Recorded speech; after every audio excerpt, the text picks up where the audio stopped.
Le fichier électoral, jugé fiable par les experts de l'Union européenne après son audit pour le grand parti de Malick Gakou, les attentes de l'opposition vont au-delà du fichier électoral du côté de la paire. On s'en félicite. Un sujet signé Fatima Taba et Abdoulaye Diallo.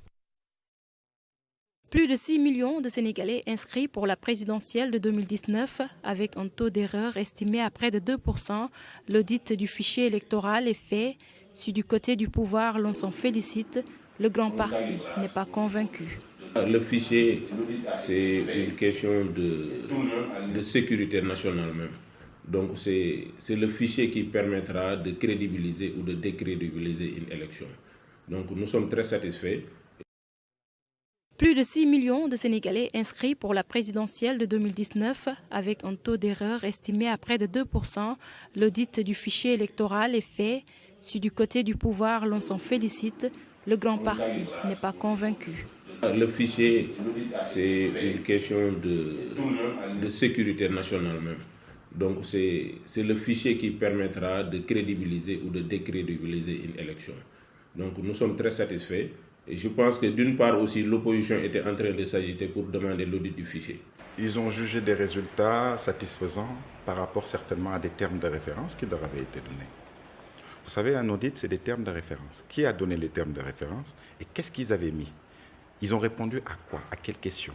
Souvent aussi, quand on est dans l'opposition, on doit chercher la bonne information. L'opposition était représentée à l'audit. Nous n'avons pas pris à ce processus d'audit quoi que ce soit. Pour Pape Sow, il ne faudrait pas juste se limiter au fichier électoral. Le processus électoral doit être revu. La carte électorale fait partie du processus électoral. Est-ce qu'ils l'ont regardé?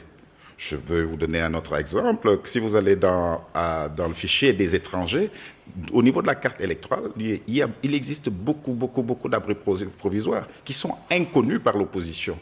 On a vu des fois des cartes d'identité qui avaient des noms de femmes avec des photos d'hommes là-dessus.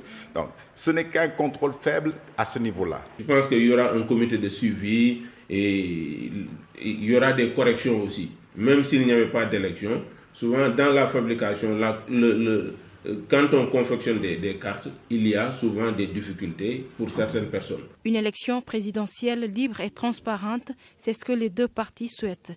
L'apériste invite l'opposition à se préparer.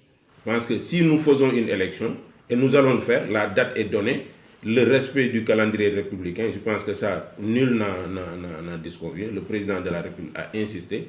Donc, comme on dit en Wolof, bëgg bëre bañ bëre.